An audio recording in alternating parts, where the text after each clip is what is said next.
അസ്സാം വലൈക്കും സഹോദരങ്ങളെ. ഇന്ന് ബഹുമാനപ്പെട്ടുള്ള ചീഫ് മിനിസ്റ്റർ വിളിച്ചു കൂട്ടിയിട്ടുള്ള സർവകക്ഷി യോഗത്തിൽ പങ്കെടുക്കാൻ വേണ്ടി എല്ലാവരും മുൻപോട്ട് പോയിക്കൊണ്ടിരിക്കുകയാണ്. അതുമായി ബന്ധപ്പെട്ടുകൊണ്ട് രണ്ട് വിഷയങ്ങൾ പറയാൻ വേണ്ടിയാണ് ഞാൻ ആഗ്രഹിക്കുന്നത്. പാവങ്ങളിൽ പാവങ്ങളായിട്ടുള്ള മനുഷ്യരാണ് ഇവിടെ താമസിക്കുന്നത്. അതുകൊണ്ട് നമുക്ക് അവരുടെ ദയവുണ്ടാവണം എന്നാണ് ഇവർ പറയുന്നത്.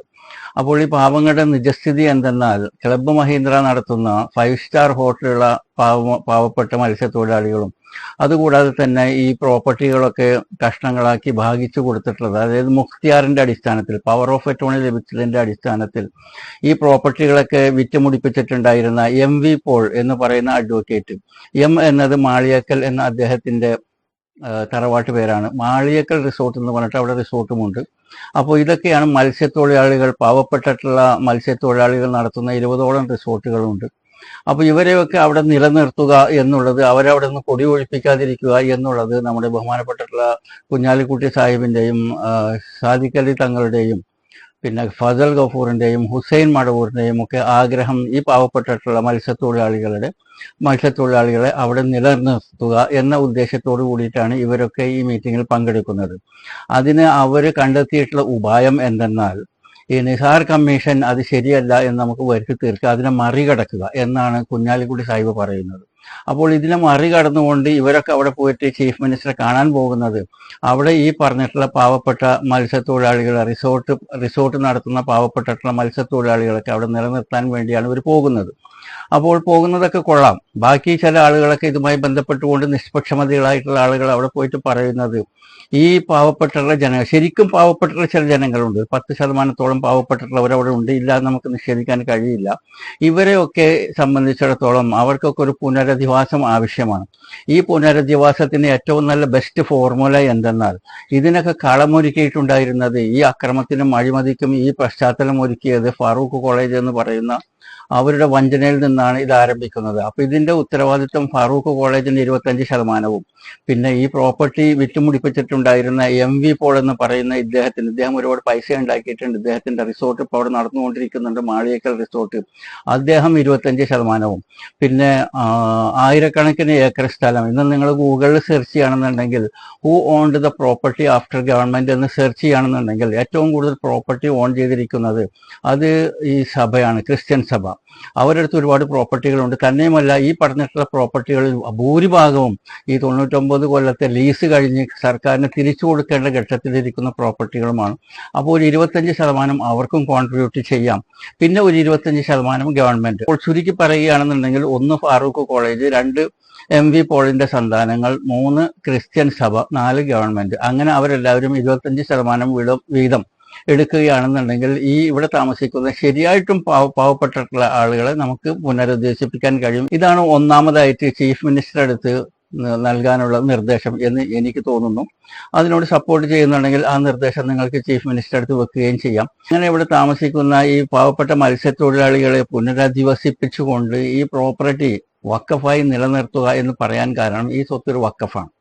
ഇതൊരു വഖഫ് സ്വത്താണ് എന്ന് കോടതികൾ പലതരത്തിലുള്ള ജഡ്ജ്മെന്റുകളും ഇതിനെ നിരീക്ഷിക്കപ്പെട്ടിട്ടുണ്ട്. അതുപോലെ തന്നെയുമല്ല, അതിനേക്കാളൊക്കെ ഉപരി ഇത് വഖഫ് ചെയ്തിട്ടുള്ള വ്യക്തി മുഹമ്മദ് സിദ്ദീഖ് സേട്ട് എന്ന് പറയുന്ന വ്യക്തി, അദ്ദേഹം തന്റെ വഖഫിൽ ആധാരത്തിൽ 2 സ്ഥലത്ത് ഇത് വഖഫാണെന്നും 3-ാമത്തെ സ്ഥലത്ത് എന്റെ ആത്മശാന്തിക്ക് വേണ്ടി വഖഫ് ചെയ്തിരിക്കുന്നു എന്ന് പറയുമ്പോൾ ഇതൊരു വഖഫ് തന്നെയാണ്. ആ വഖഫിനെ വഖഫായി നിലനിൽക്കട്ടെ. അങ്ങനെ അത് വഖഫായി അവിടെ നിലനിൽക്കുകയാണെന്നുണ്ടെങ്കിൽ, അവിടെ കോളേജ് സമുച്ചയങ്ങളും മറ്റുള്ളതൊക്കെ വരികയാണെന്നുണ്ടെങ്കിൽ, ലോകാവസാനം വരെ എല്ലാ മനുഷ്യർക്കും, മുസ്ലിങ്ങൾക്കെന്ന് മാത്രമല്ല എല്ലാ മനുഷ്യർക്കും പ്രയോജനമായി കൊണ്ട് അത് അവിടെ നിലനിൽക്കും. എന്നാൽ അവിടെ ഇതെല്ലാം കൂടി ജനങ്ങൾക്ക് ഭാഗിച്ചു കൊടുത്തുകൊണ്ട് അവിടെ പട്ടയം നൽകി അവിടെ ഉള്ളവരവിടെ താമസിപ്പിക്കുകയാണെന്നുണ്ടെങ്കിൽ അതുകൊണ്ട് സമൂഹത്തിന് വലിയ പ്രയോജനമൊന്നും ഉണ്ടാകാൻ പോകുന്നില്ല. ഇത് വഖഫായിട്ട് നിലനിൽക്കുകയാണെന്നുണ്ടെങ്കിൽ സമൂഹത്തിന് പ്രയോജനമുണ്ടാകും എന്ന് ആദ്യമായിട്ട് ഈ വിഷയവുമായി സംബന്ധിച്ച് ചീഫ് മിനിസ്റ്ററെ കാണുന്നവർ മനസ്സിലാക്കുകയും അതിൽ ഊന്നൽ നൽകുകയും ചെയ്യണമെന്നുള്ളതാണ് എൻ്റെ ഒരു റിക്വസ്റ്റ്.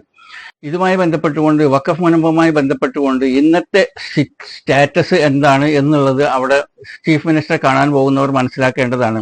ഇന്നത്തെ സ്റ്റാറ്റസ് നിങ്ങൾക്ക് മനസ്സിലാകണമെന്നുണ്ടെങ്കിൽ അത് ഹൈക്കോടതി ജഡ്ജ്മെന്റ് റെഫർ ചെയ്യുക. ആ ഹൈക്കോടതി ജഡ്ജ്മെന്റ് ഇഷ്യൂ ചെയ്തിരിക്കുന്നത് 19 ജനുവരി 2023 ഏകദേശം 1 വർഷവും 10-11 മാസങ്ങൾക്ക് മുൻപുള്ള ഏറ്റവും ലേറ്റസ്റ്റ് ഇതുമായി ബന്ധപ്പെട്ടിട്ടുള്ള ജഡ്ജ്മെന്റ് ആണ്. ഇതിന്റെ ജഡ്ജ്മെന്റ് നമ്പർ 2001 പിന്നെ ബാർ 2022. ഇത് ഞാൻ ഗൂഗിൾ ഡ്രൈവിൽ ഇട്ടുകൊണ്ട് ഇവിടെ പോസ്റ്റ് ചെയ്യുന്നുണ്ട്. നിങ്ങൾക്കത് വായിച്ച് മനസ്സിലാക്കാൻ കഴിയും. അതിൽ 4-ാമത്തെ പേജിൽ പറയുന്നത് ഈ പ്രോപ്പർട്ടിക്ക് ടാക്സ്, അതായത് കരം എടുക്കാൻ വേണ്ടിയിട്ട് ഗവൺമെന്റ് അതിന് അനുവാദം കൊടുത്തതിനെ കുറിച്ചിട്ടാണ് അതിൽ പറയുന്നത്. അത്തരത്തിൽ ഒരു അനുവാദം ഗവൺമെന്റ് കൊടുക്കുകയാണെന്നുണ്ടെങ്കിൽ ഗവൺമെന്റ് പറഞ്ഞിട്ടുണ്ടായിരുന്നത് കരം ആരോ അടച്ചോട്ടെ, വിരോധമില്ല, എന്നാൽ ഈ പ്രോപ്പർട്ടി ടൈറ്റിൽ ആരുടേതാണോ അവർ തന്നെ ആയിരിക്കും ആ പ്രോപ്പർട്ടി, അതുകൊണ്ട് നിങ്ങൾ കരം അടക്കാനുള്ള പെർമിറ്റ് ഗവൺമെന്റ് കൊടുത്തു കഴിഞ്ഞപ്പോൾ അതിനെ നിശ്ചിതമായി വിമർശിക്കുകയാണ് കോടതി ചെയ്തിരിക്കുന്നത്. ഇത് വഖഫ് ഭൂമിയാണ്. നിങ്ങൾ ഈ പറഞ്ഞിട്ടുള്ള ലോജിക്ക് വഖഫ് ഭൂമിയിൽ അത് ബാധകമല്ല. വഖഫ് ഭൂമിയുടെ കരം മറ്റുള്ളവർക്ക് അടക്കാൻ പറ്റില്ല. എന്നാൽ പേഴ്സണൽ ആയിട്ടുള്ള കരങ്ങളാണെന്നുണ്ടെങ്കിൽ മറ്റുള്ള പേഴ്സൺസിന്, വ്യക്തികൾക്ക് അത് അടക്കാൻ പറ്റും.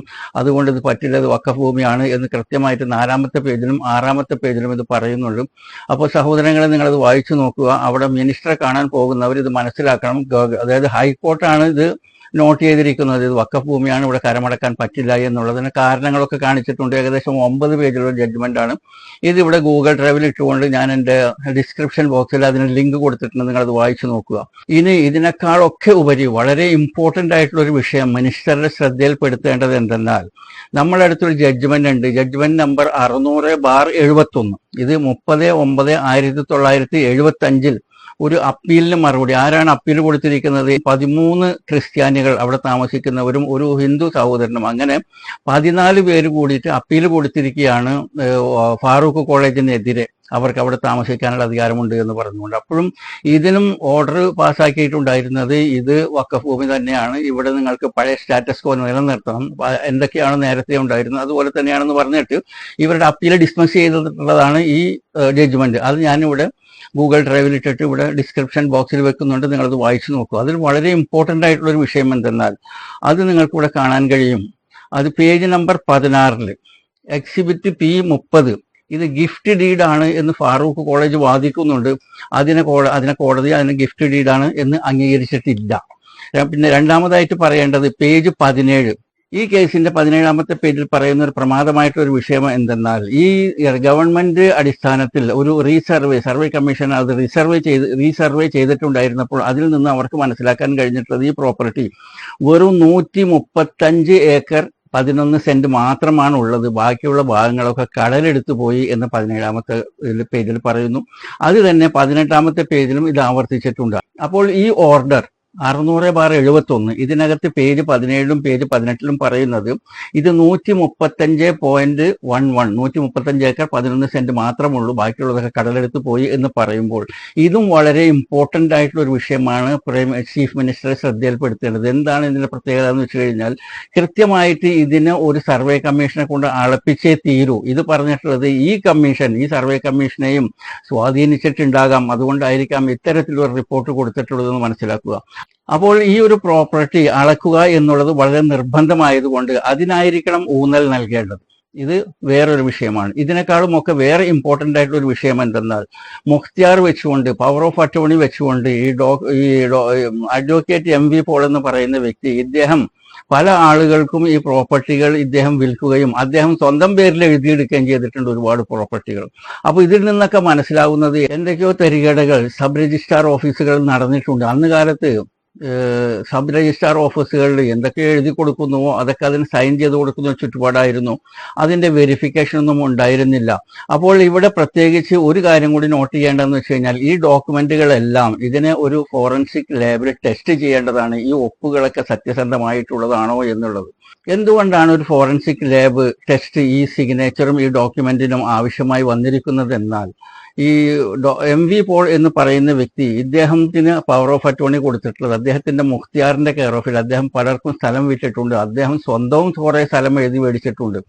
അപ്പോൾ ഇവിടെയൊക്കെ ഈ ഫാറൂഖ് കോളേജിന്റെ സിഗ്നേച്ചർ അതിനെ ഫോർജ് ചെയ്തിട്ടുണ്ടോ, അതിനെ കള്ളൊപ്പിട്ടിട്ടുണ്ടോ എന്നുള്ളത് പ്രത്യേകം ശ്രദ്ധിക്കേണ്ടതാണ്. അങ്ങനെ ഉണ്ടാവാൻ ധാരാളം സാധ്യതയുള്ളത് കൊണ്ട് ഇവിടെ താമസിക്കുന്നവരുടെ ഡോക്യുമെന്റ്, അതായത് മദർ ഡോക്യുമെന്റ്, പാരന്റ് ഡോക്യുമെന്റിനെ ഇത് പ്രത്യേകിച്ച് ഇതിനെ ഫോറൻസിക് ലാബ് ടെസ്റ്റ് ചെയ്തിട്ട് വേണം ഇതിന് അംഗീകാരം കൊടുക്കേണ്ടത് എന്നും നമ്മൾ മനസ്സിലാക്കേണ്ടതുണ്ട്. അത്തരക്കാർക്ക് മാത്രമാണ് ഒരു പുനരധിവാസത്തിന് അവകാശമുള്ളൂ. അല്ലാത്തവരെ സംബന്ധിച്ചിടത്തോളം ഇവിടെ നിന്ന് കുടിയൊഴിഞ്ഞു പോവുക എന്നുള്ളതാണ് ഇതിന്റെ നിയമമായിട്ട് കണക്കാക്കേണ്ടത് എന്നും ചീഫ് മിനിസ്റ്ററെ ശ്രദ്ധയിൽപ്പെടുത്താൻ വേണ്ടിയിട്ട് ഇന്നത്തെ മീറ്റിംഗിൽ പങ്കെടുക്കുന്നവരോട് ഞാൻ അപേക്ഷിക്കുകയാണ്. അപ്പോൾ ഈ പറഞ്ഞിട്ടുള്ള ഡോക്യുമെന്റ് 600/71 1975 പബ്ലിഷ് ചെയ്തിട്ടുള്ള ഇതും ഞാൻ നിങ്ങൾക്ക് വേണ്ടിയിട്ട് ഇവിടെ ഗൂഗിൾ ഡ്രൈവിൽ ഇടുന്നുണ്ട്. അത് നിങ്ങളത് വായിച്ചു നോക്കുക. അതിൽ പറഞ്ഞിരിക്കുന്നത് വെറും 135 ഏക്കർ 11 സെന്റ് മാത്രമേ ഉള്ളൂ എന്നുള്ളതാണ്. ഇനി ചീഫ് മിനിസ്റ്ററുടെ ശ്രദ്ധയിൽപ്പെടുത്തേണ്ട പ്രധാനമായിട്ടുള്ള വിഷയങ്ങളിൽ ഒരു വിഷയം, ഇപ്പോൾ അവിടെയുള്ള ആ സമരപ്പന്തൽ അത് പൊളിച്ചു കളയുക എന്നുള്ളത് വളരെ ആവശ്യമാണ്. കാരണം എന്തെന്നാൽ ഈ സമരപ്പന്തൽ കൊണ്ട് സമൂഹത്തിന് ഒരു ഗുണവുമില്ല, മറിച്ച് അവിടെ വർഗീയ ധ്രുവീകരണം നടക്കുകയാണ്. ഇസ്ലാമിനെയും മുസ്ലിങ്ങളെയും അതുപോലെ തന്നെ വഖഫ് ബോർഡിനെയും സിസ്റ്റത്തെയും സിദ്ധാന്തത്തെയും ഒക്കെ തെറി വിളിക്കുന്ന രീതിയിൽ, അതായത് ഒരു സമൂഹത്തിന് പറയാൻ കൊള്ളാത്ത രീതിയിൽ അസഭ്യമായ ഭാഷ. അസഭ്യം എന്ന് പറഞ്ഞു കഴിഞ്ഞാൽ സഭയിൽ പറയാൻ പറ്റാത്തതിനെയാണ് അസഭ്യം എന്ന് പറയുന്നത്. അത്തരത്തിലുള്ള അസഭ്യമായ പരാമർശങ്ങൾ അവിടെ നിന്ന് വിഷം തുപ്പുന്ന രീതിയിൽ സംസാരിക്കുന്ന ഈ സമരപ്പന്തൽ അടിയന്തരമായി അതിനെ പൊളിച്ചു കളയുക. എന്നിട്ട് വളരെ ശാസ്ത്രീയവും അന്തസ്സിനു ചേരുന്നതുമായ രീതിയിൽ നിയമപരമായിട്ട് ഈ കാര്യങ്ങൾ കൈകാര്യം ചെയ്യേണ്ടതാണ് എന്ന് നമ്മുടെ സമൂഹം മനസ്സിലാക്കേണ്ടതുണ്ട്.